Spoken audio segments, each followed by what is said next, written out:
தமிழ் சொந்தங்களுக்கு அன்பு வணக்கம்.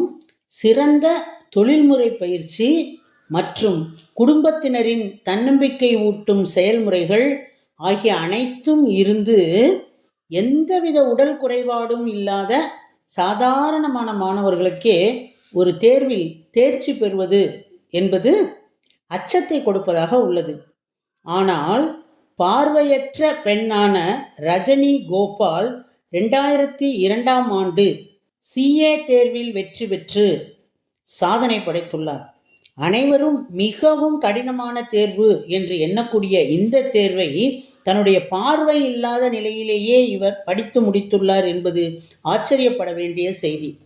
இவரே இந்தியாவின் முதல் பார்வையற்ற பட்டய கணக்காளர் என்பது நமது பெண் இனத்திற்கே பெருமை சேர்க்கும் செய்தியாகும். பார்வை உள்ளவர்களையும் ஒரு முறைக்கு 2 முறை யோசிக்க வைக்கும் பாதைகளையெல்லாம் இவர் கடந்து வந்துள்ளார்.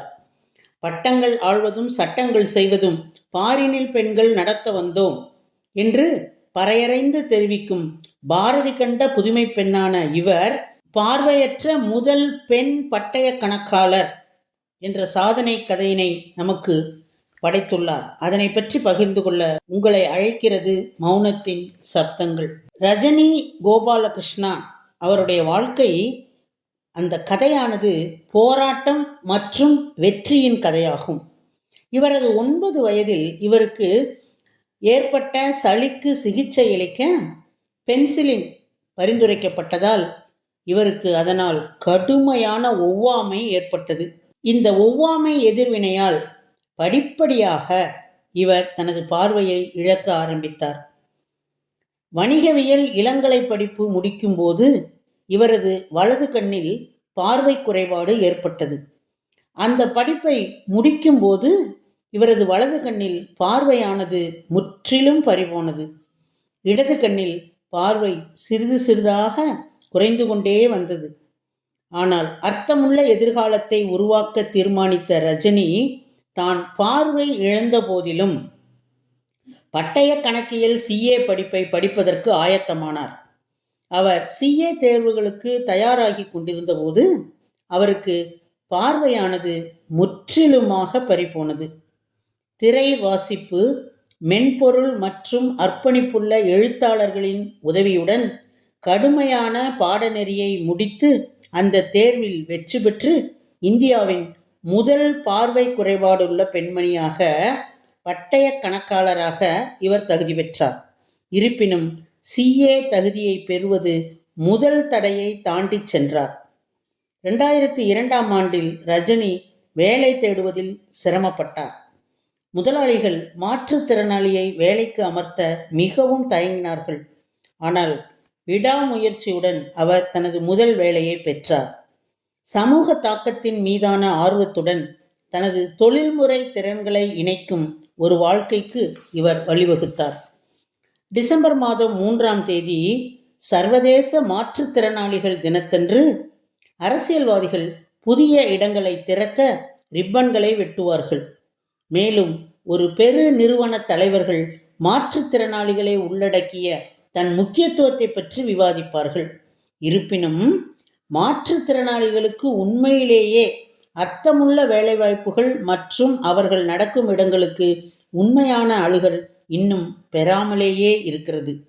இதனை பற்றி ரஜினி கூறுகையில், என் பார்வை இழப்பின் அளவை நான் உணர்ந்தவுடன் ஒரு அடிப்படை பட்டப்படிப்பை தாண்டி ஏதாவது செய்ய வேண்டும் என்று முடிவு செய்தேன்.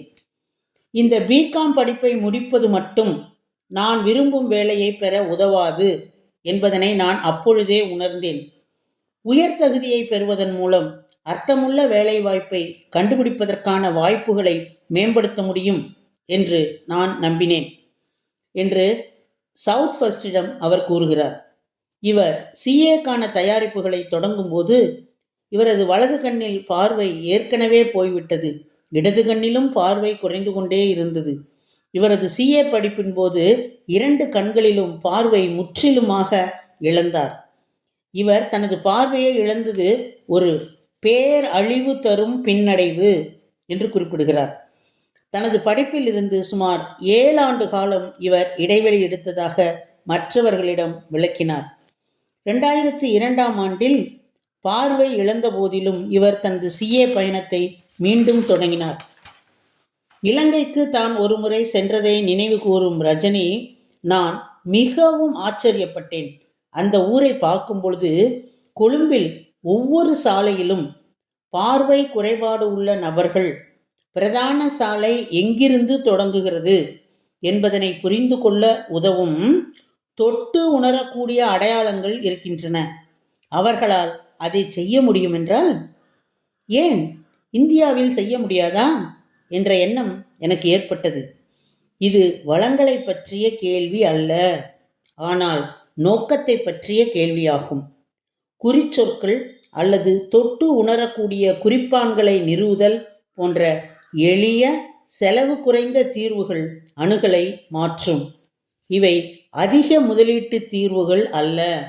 அவற்றிற்கு நோக்கம் மற்றும் அர்ப்பணிப்பு மட்டுமே தேவை என்று இவர் வலியுறுத்துகிறார். பொருட்களை அடையாளம் காணும் அல்லது அச்சிடப்பட்ட உரையை உரக்க படிக்கும் பயன்பாடுகள் போன்ற ஆர்டிஃபிஷியல் இன்டெலிஜென்ஸால் இயங்கும் கருவிகள் பார்வை குறைபாடு உள்ள பயனாளிகளுக்கு கணிசமான சுதந்திரத்தை அதிகரித்துள்ளதாக இவர் குறிப்பிடுகிறார். திரை வாசிப்பு மென்பொருள் மற்றும் தன்னார்வ எழுத்தாளர்களின் உதவியுடன் இவர் தனது தேர்வுகளில் வெற்றிகரமாக தேர்ச்சி பெற்றது நாம் அறிவோம். இவருடைய தகுதிகள் முதலாளிகளை கவர்ந்தாலும் அவருடைய இயலாமை காரணமாக இவருக்கு வேலை கொடுக்க அனைவரும் தயங்கி நின்றனர்.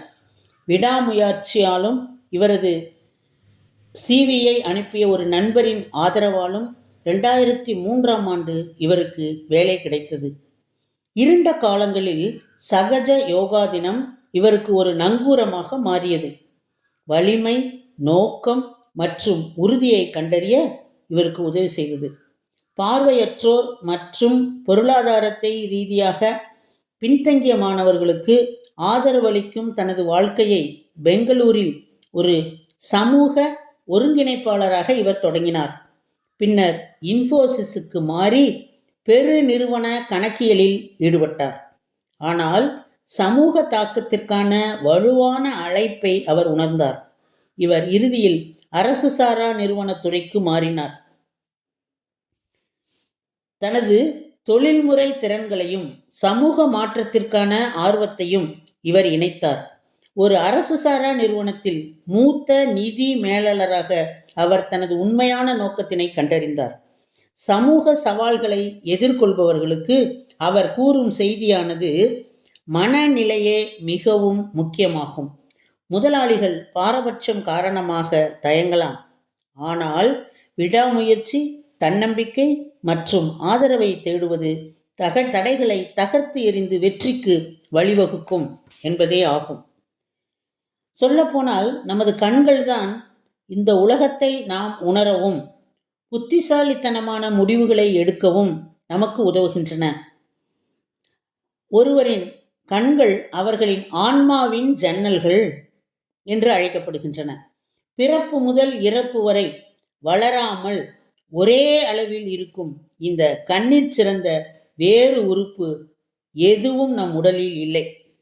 ஆறறிவு மனிதனுக்கு 4வது அறிவாக இந்த கண் உள்ளது.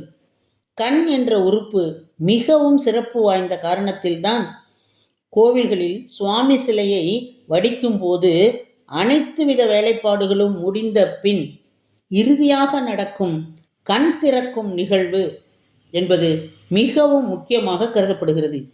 அதனால்தான் நாம் நம் குழந்தைகளை அன்போடு அழைக்கும் போது கண்ணே, கண்மணியே என்று செல்லமாக அழைக்கிறோம்.